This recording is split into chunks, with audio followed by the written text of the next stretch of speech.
ہمارے ہاں بڑے بڑے سمجھدار لوگ نفسیاتی ہو جاتے ہیں، بڑی بڑی سمجھدار خواتین نفسیاتی ہو جاتی ہیں. میری ساس باتیں کرتی ہے، میری نند باتیں کرتی ہے، مجھے فلانا باتیں کرتا ہے، مجھے فلانا. بھائی باتیں جس کے منہ میں زبان ہے اس نے بات تو کرنی ہے.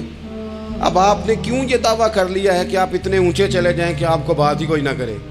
کیا حرج ہے اس میں؟ اگر کوئی آپ کو بات کر دے تو کیا ہے، ہم کسی نے کر لی تو پھر کیا ہوا؟ اس کا اتنا اثر قبول کرنا کہ ساری رات سونا ہی نہ، پریشان ہو جانا. اور بعض لوگ ایسے ہیں جنہیں اتنی باتیں نہیں ہوتی جتنی انہیں ٹینشن ہوتی ہے. یعنی وہ دو بندے کونے میں کھڑے ہیں تو میری ہی بات کر رہے ہیں. او بھائی تو اتنا اہم نہیں ہے، انہیں کوئی اور کام بھی ہو سکتا ہے، تیری بات ہی انہوں نے کرنی. بلا وجہ لوگ سمجھتے ہیں کہ میں بڑا اہم آدمی ہوں، وہاں بھی مجھ پہ تبصرہ ہو رہا ہے، یہاں بھی ہو رہا ہے. اس پہلو سے باہر آئیں، اس کمپلیکس سے نکل آئیں. ابن حزم کہتے ہیں کہ مصر میں ایک تاجر بڑا کامیاب ہو گیا تھا، بڑا کامیاب تاجر ہو گیا.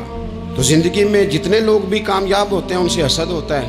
اس سے بھی اس کے ارد گرد کے لوگوں نے حسد شروع کیا. اب تاجروں نے پلاننگ کی کہ اسے خراب کیسے کرنا ہے. وہ ایک دن اپنے گھر سے نکلا، سفید کرتا سفید پگڑی باندھ کے باہر. اب 5-6 لوگوں نے پہلے سے منصوبہ بندی کی ہوئی تھی. ایک صاحب اسے ملے، کہنے لگے ماشاءاللہ آج تو سفید کرتے پر سبز امامہ، سبز پگڑی بڑی ہی اچھی لگ رہی ہے. تو وہ ہنس کے کہنے لگا لگتا ہے آپ سو کے اٹھ کے آئے ہیں، پگڑی تو میری سفید ہے. اس نے کہا چلو پگڑی تو سبز ہی ہے، باقی آپ نہیں مانتے تو آپ کی مرضی. وہ آگے بڑھا. تو اب چونکہ پلاننگ تھی تو ایک شخص اور ملا. اس نے کہا کیا بات ہے، سفید کرتے پر آپ کا پیلے رنگ کا امامہ کیا جچتا ہے. اس نے کہا یار کو خدا کا خوف کر. ہنس کے کہا کیا ہو گیا، تیری اینک کا نمبر تو نہیں تبدیل ہونے والا ہوا؟ اور بھائی میں نے تو سفید کرتا اور سفید ہی امامہ باندھا ہے. اب 2-3 لوگوں کی دفعہ تو وہ مسکرایا، لیکن وہ ڈھیر سارے لوگوں نے منصوبہ بندی کی تھی. وہ جب چوتھے کے پاس گیا تو اس نے بھی کہا کہ کیا بات ہے سفید کرتے پر پیلے رنگ کے امامے کی. اس نے کہا پیلا کہاں ہے؟ اب وہ غصے ہونے لگا. اب وہ چھٹے کے پاس گیا تو اس نے کہا جناب کیا بات ہے سفید کرتا اور کالا امامہ. اب وہ غصے میں اتنا باولا ہوا کہ پہلے ہنسا پھر رویا. پھر اسے سمجھ نہ آئی کہ دکان کا تالا کس چابی سے میں نے کھولنا ہے. بس وہ شام ہوئی تو اس بیچارے کو بچوں نے روڑے مارنے شروع کر دیے. وہ اتنی تکلیف میں آ گیا کہ لوگ اسے پاگل کہنے لگے. کیوں؟ اس لیے کہ لوگ منصوبہ بند، افواہ تھی نا کہ میری طبیعت خراب ہے، تو لوگوں نے حال پوچھ پوچھ کر بیمار کر دیا. لوگوں کی باتیں، لوگوں کے تبصرے، لوگوں کے کومنٹس.